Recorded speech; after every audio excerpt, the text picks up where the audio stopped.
Good Sunday morning, and thanks so much for being with us for another edition of At Issue. I'm Jeff Saperstone, in for Corey Smith today. And I'm Sue O'Connell. Coming up, we're talking about what could have been for the city of Boston. As we watch Paris prepare for the Olympic Games this summer, we look back at Boston's bid for the 2024 Games and talk about whether we all dodged a bullet or missed an opportunity to spotlight the city. Shirley Leung of the Boston Globe and Chris Dempsey from the No Boston Olympics join us. But we start with the passage of a nearly $100 billion national security bill that President Biden has been pushing for months now. The president signed that bill. It will allocate billions in aid to Israel, for humanitarian aid in Gaza, and for Taiwan. And the legislation provides $60 billion in military assistance to Ukraine, which desperately needs weapons and defenses to fight off Russia's attack.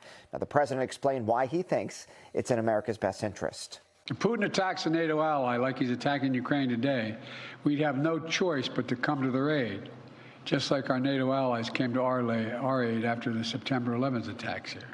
Passage of the bill was delayed for months as House Republicans threatened to oust House Speaker Mike Johnson if he allowed a vote on the bills. But Republicans haven't followed through on that threat yet. And joining us to talk about the bill and much more is Congressman Seth Moulton, a Democrat who represents the Massachusetts 6th District, which includes Amesbury, Lynn, Bedford, and Wakefield. And he's announced he's running for re-election this year. Congressman, thank you so much for being with us today. After months of delays, Ukraine will finally receive that fresh shipment of weapons. What do you think got some of your Republican colleagues to finally vote yes on all of this? Well, actually, they've been wanting to vote yes for a long time. When we sit in classified sessions on the Armed Services Committee, there's overwhelming Republican support. But they're all scared. They're scared of Tucker Carlson. They're scared of their own constituents. And so even though they support it behind the scenes, then they get out on TV and share some of the skepticism, the criticism of the extremists on the far right. The bottom line is that once the speaker finally said, hey, we're going to have the courage to let democracy work and just simply take this vote in the House, a lot of Republicans decided to do the right thing. All right, regarding the part of the bill that dealt with the aid to Israel, a few Democrats objected to sending Israel aid during this humanitarian crisis in Gaza. Should the president or Congress have put some conditions on that aid to Israel? You know, my position has always been that there shouldn't be any more or fewer conditions on aid to Israel as to any of our other allies. But there are conditions on aid that we send to any partner overseas, and the State Department and other organizations in the government will be making sure that Israel complies. Most of this aid is defensive or humanitarian in nature. Remember that huge Iranian attack, truly unprecedented against Israel. It's because of Israel's defenses and some of our own that we were able to prevent wide-scale civilian casualties that not only would have been devastating to Israel, but would have necessitated a response against Iran that would be devastating for Iran as well. So this aid is part of a down payment, not just on supporting an ally, but preventing a wider regional war in the Middle East. Well, speaking of that war in Gaza, it's led to many protests here at home on several campuses across the state. And some Jewish students, especially at Columbia University in New York over the past week, have reported feeling unsafe. Have the protests gone too far, in your opinion? Yes, they have. I mean, fundamentally, we live in a country that values freedom of speech. So that should be your baseline to start with. But these protests, in many cases, have threatened the safety of Jewish students. They've completely disrupted the operation of universities, preventing all the other kids from just being able to go to school. And so the universities have a right, and I would argue in this case even a responsibility, to shut them down. I was delighted to see Harvard just turned on the sprinklers the other day. So we've seen that police response here as well to some of the students at Emerson College, and critics have argued that that was maybe a little bit heavy-handed. Do you think it was? Do you think they responded appropriately there?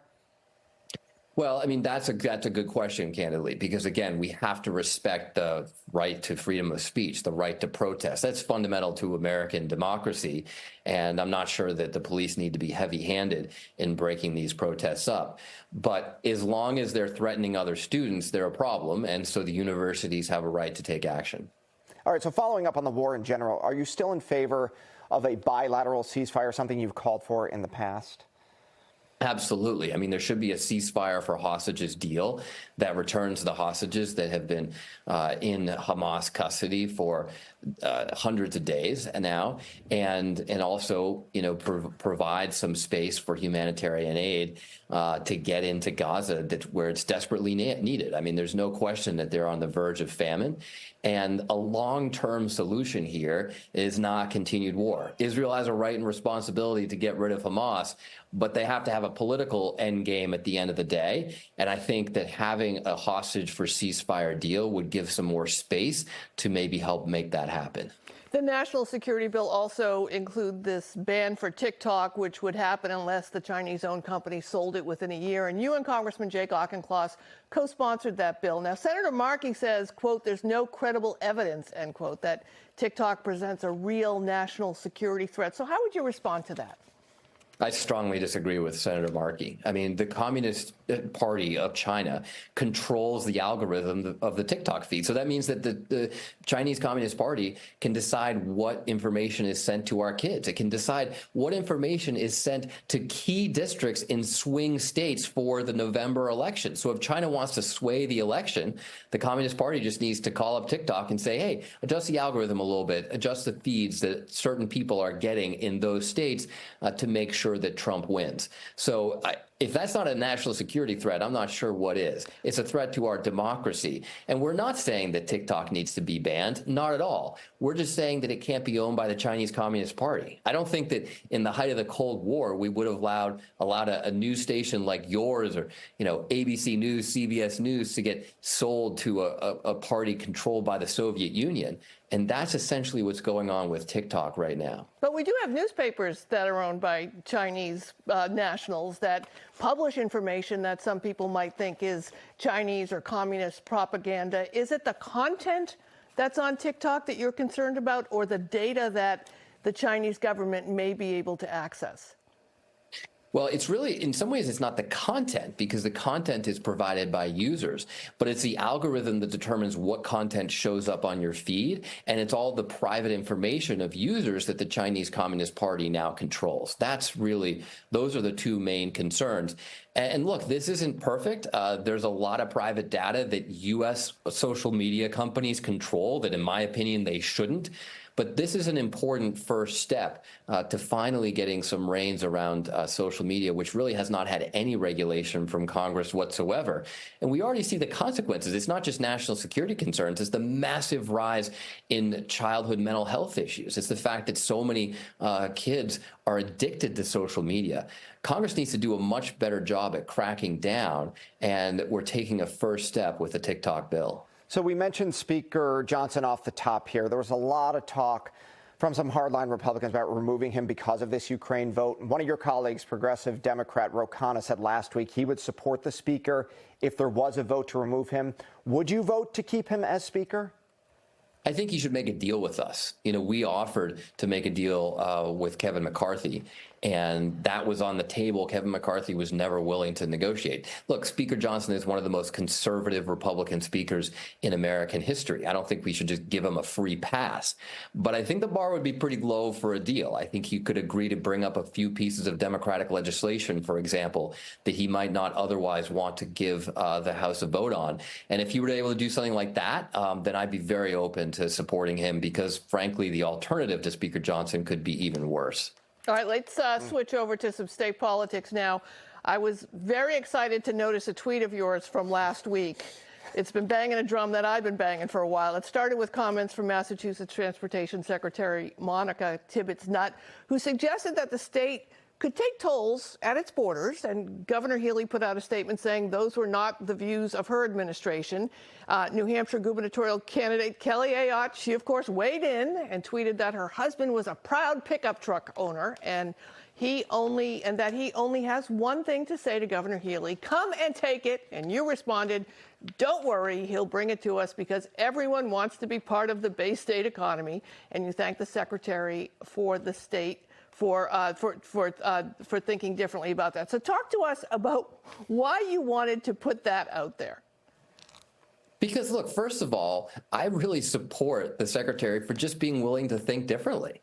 And I disagree with the Healy administration here. I think this should be on the table. The reality is that a whole bunch of people, we all know them, who moved to New Hampshire to avoid paying taxes in Massachusetts, even though they spend so much time here, they have jobs here.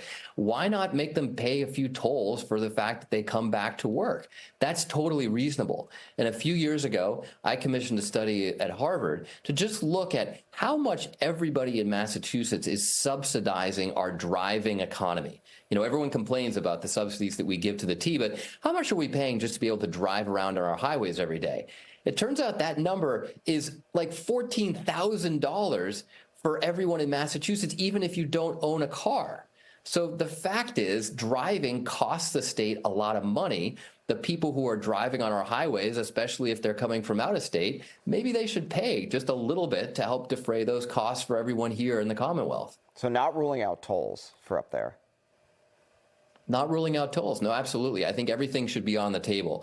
Why is it that we say we want people to take the T? We say that we want people to do the right thing for congestion, for the environment, for having a better transit service, get on the T, and yet it costs more. It costs more than driving. Why does it cost more for me to buy a ticket from Salem to Boston on the train than it does for me to drive my car over the Tobin Bridge? Those are the wrong incentives, and I think we have to have a serious discussion about that for the future. All right, Congressman Seth Moulton, thank you so much for joining us on At Issue. Thank you. All right, up next here today, what could have been? We'll look back on the Boston 2024 Olympic bid, what ultimately sank it, the missed opportunities, and how its failure may have helped shape the city's future. It's worthy of you.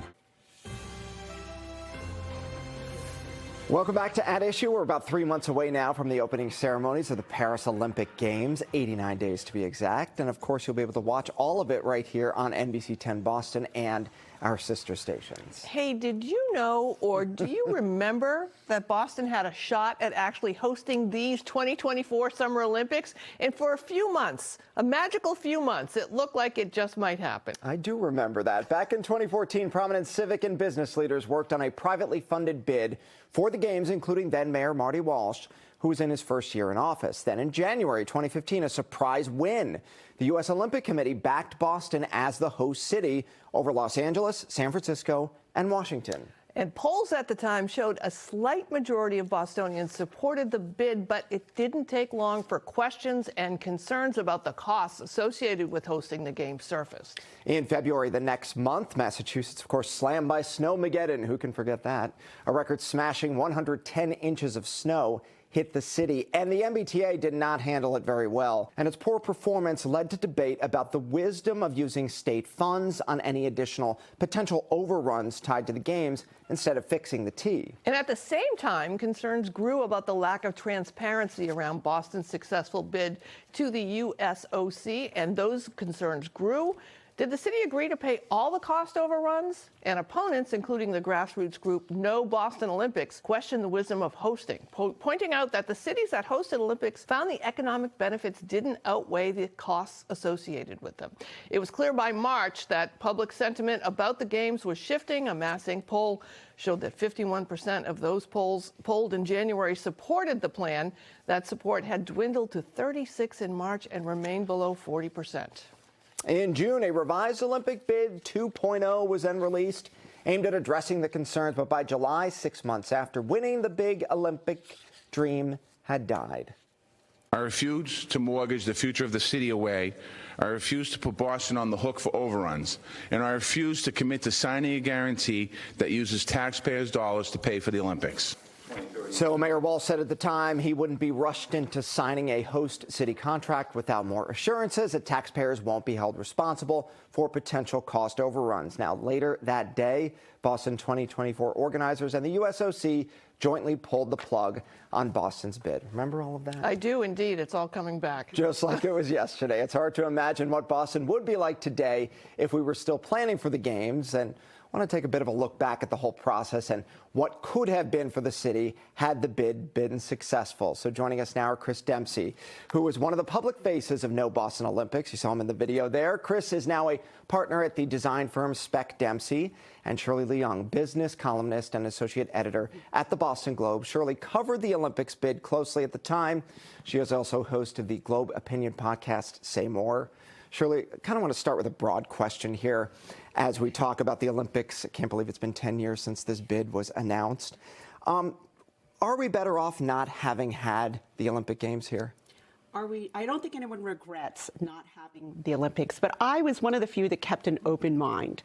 And let's just say, what did we want? I think Boston works best on a deadline. And what did we want to get out of hosting the Olympics? We wanted to fix the T. We wanted more middle-class housing. We wanted a renovated White Stadium. We wanted Whitette Circle to be the newest neighborhood of Boston. And none of that is happening. In fact, the T has gotten worse. The housing crisis has gotten worse.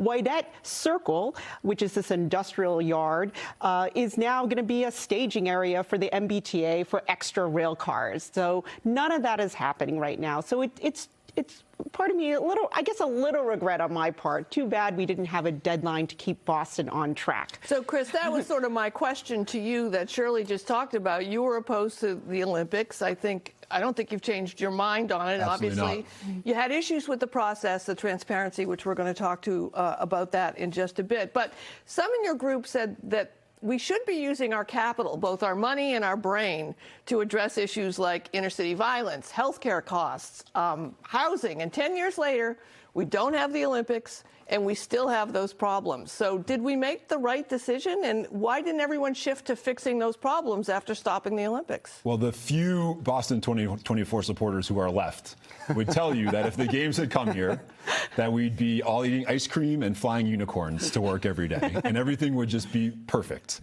The reality of city after city that host the Olympics is that they focus on a 3-week event. They build stadiums and venues that they don't have a use for after the games. Then the games leave town and they're left with a multi-billion-dollar hangover.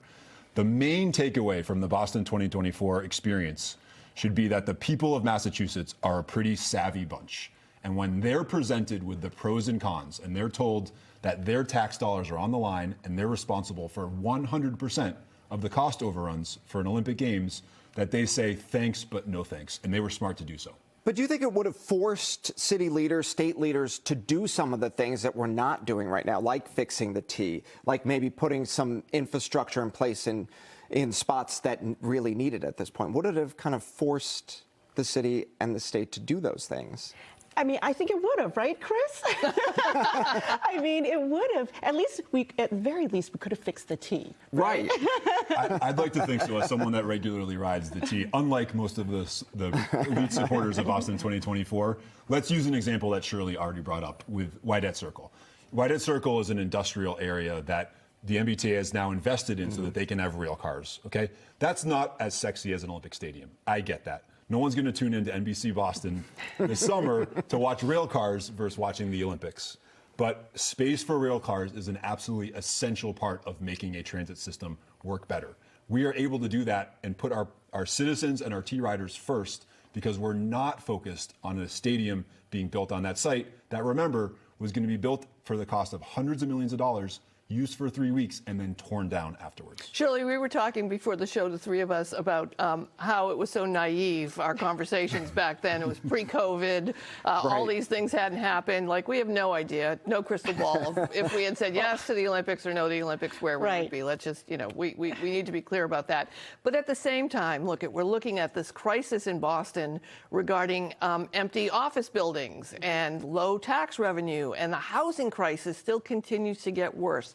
Do you still maintain that there is a part of this, hosting the Olympics, that would have helped those issues and diminished them? I mean, what would have happened to Blue Hill Avenue? What would have happened to Franklin Park? Would White Stadium be a done issue by now? Do you really think that there was some positives there that we didn't get to really mine? I mean, there was certainly a lost opportunity. I mean, again, I want to go back to Boston would have worked better on a deadline, you know, and, now we would have seen Blue Hill Avenue in parts of Dorchester, parts of Mattapan. It would have blossomed by now. Now, it's not not to say that that would never happen. It's instead of in 10 years, it might take 20, 30 years, 40 years. Certainly something like Whitehead Circle, it might take half a century now to see that as a new neighborhood of Boston. Because after the T is done with, using Whitehead Circle as a rail yard, at some point, it can be resold and redeveloped, but it might take 50 years. Chris, some cities weren't devastated. I mean, London still standing. Paris is probably LA is fine. LA still standing.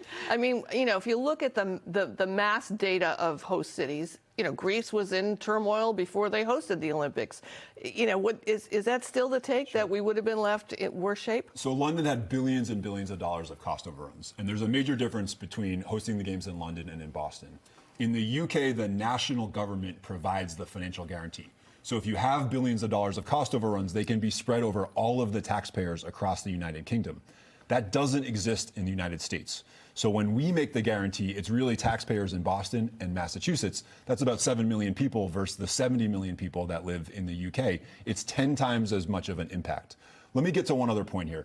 The Boston 2024 boosters talk about all these things that would have happened, all the benefits that would have come to the city. And you say, well, okay, can we really trust those statements? And I'm not saying Shirley, but the other supporters out there, right?